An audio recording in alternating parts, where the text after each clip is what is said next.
Miris, jelas-jelas diskriminasi terhadap HRS, terbukti hukum bisa dibeli.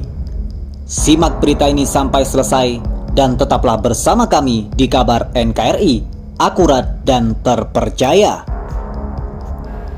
Hukumnya dijual belikan, hukumnya disuap, hakimnya, polisinya, jaksanya dibeli, pengacaranya menyuap dan disuap sekaligus. Itu hukum tapi tidak adil. Maka Allah menegaskan antahkumu bil adil, hendaknya kamu berhukum dengan adil, karena belum tentu hukum itu adil meskipun namanya hukum. Putusan hakim banyak yang tidak adil karena dia hanya menegakkan aturan, tidak menegakkan hukum, sementara aturan itu bisa dimain-mainkan. Lalu dasarnya apa takwaan itu?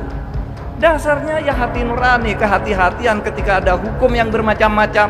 Menjadi kasus mana yang menurut hati nurani dan dibenarkan oleh Allah atas bisikan nurani kita, inilah hukum yang akan ditegakkan. Itulah keadilan.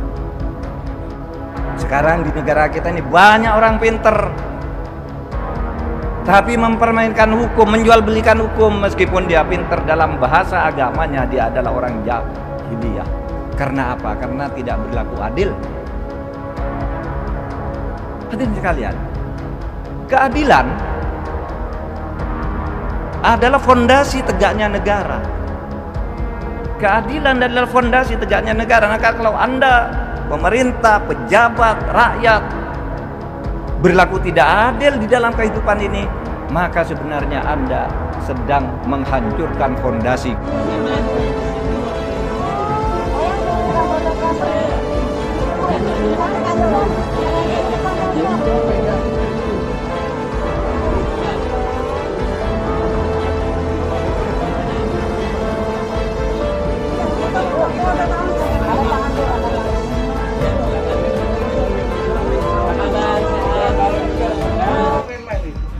Kita semua capek, Pak. Tahu kamu? Gak hanya kamu aja. Kita gak pulang ngurusin garda di depan kita. Kamu macam-macam ngumpulin orang kayak gini. Orang hajat aja udah gak ada yang mau. Apa ini, acara apa ini?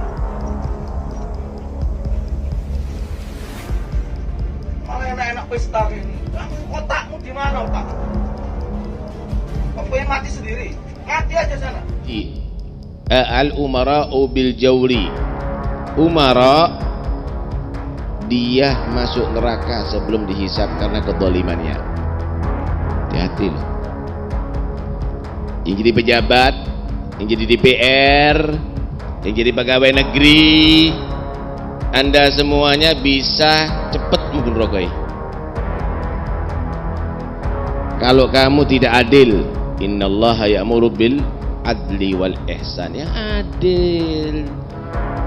Dipilih sama rakyat, nggak perhatian sama rakyat inti mas. Dan bagi orang yang tahu tentang kezaliman, jangan pura-pura dukung, inti sama-sama rombongan masuk neraka nanti. Kata Nabi SAW, sayati ba'di umara yadhlimun wa yakdibun, faman saddaqahum bikadibihim wa anahum ala dhulmihim falaysa minni walastu minhu wa ana minhu bari walam yarid aliyal haud. Kata Nabi SAW, akan datang setelah wafatku pejabat-pejabat yang pembohong dan zalim. Barang siapa yang membenarkan kebohongannya, barang siapa yang membantu kezalimannya, dia bukan golonganku dan aku tidak dalam golongannya, dan dia tidak akan sampai ke telaga Hudku nanti di hari kiamat. Gak dikasih telaga Hud Nabi, gak direken sama Nabi SAW. Kalau gak sampai telaga Hud Nabi, ya di Jahannam, saudara. Gak ada lagi pilihannya.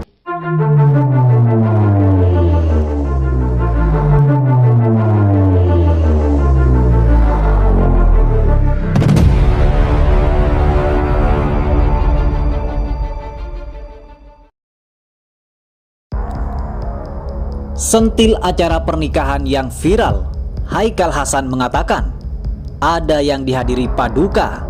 ada yang dikejar bak teroris. Sekretaris Jenderal Habib Rizik Syihab atau HRS Center, Haikal Hasan, baru-baru ini mengemukakan pendapatnya mengenai acara pernikahan yang viral. Dalam penuturannya, ia menyinggung dua acara pernikahan yang tengah viral dan sempat viral baru-baru ini. Diketahui YouTuber Muhammad At-Tamimi Halilintar atau Atta dan Titania Aureli Nur Hermansyah atau Aurel menggelar akad nikah pada Sabtu 3 April 2021 kemarin. Pernikahan tersebut dihadiri sejumlah orang penting di Indonesia, yakni Presiden Joko Widodo, Menteri Pertahanan Prabowo Subianto, dan Ketua MPR Bambang Susatyo. Kehadiran Jokowi di pernikahan Atta dan Aurel itu pun lantas menjadi sorotan berbagai pihak, salah satunya Haikal Hasan. Acaranya sama, pernikahan, kata Haikal Hasan pada Minggu 4 April 2021. Haikal Hasan menyoroti perbedaan mempelai wanita dari kedua pernikahan tersebut. Yang pertama lanjut dia, yakni putri ulama, dan yang kedua merupakan putri artis. Pria yang juga merupakan seorang motivator itu pun mengatakan bahwa salah satu pernikahan tersebut dihadiri oleh paduka. Sementara itu, kata Haikal Hasan, mempelai pernikahan yang lain dikejar-kejar layaknya teroris. Lebih lanjut, ia menyatakan bahwa hal tersebut belum pernah terjadi di sepanjang sejarah bangsa Indonesia. Seperti diketahui, kerumunan di pernikahan Putri Habib Rizik berujung pada pelanggaran protokol kesehatan. Atas pelanggaran tersebut menjadikan mantan pimpinan Front Pembela Islam atau FPI itu pun sebagai tersangka atas perkara tersebut. Kita ini banyak orang pinter, tapi mempermainkan hukum, menjual belikan hukum. Meskipun dia pinter dalam bahasa agamanya, dia adalah orang jahiliyah. Karena apa? Karena tidak berlaku adil. Hadirin sekalian, keadilan adalah fondasi tegaknya negara. Keadilan adalah fondasi tegaknya negara. Maka kalau Anda, pemerintah, pejabat, rakyat berlaku tidak adil di dalam kehidupan ini, maka sebenarnya Anda sedang menghancurkan fondasi.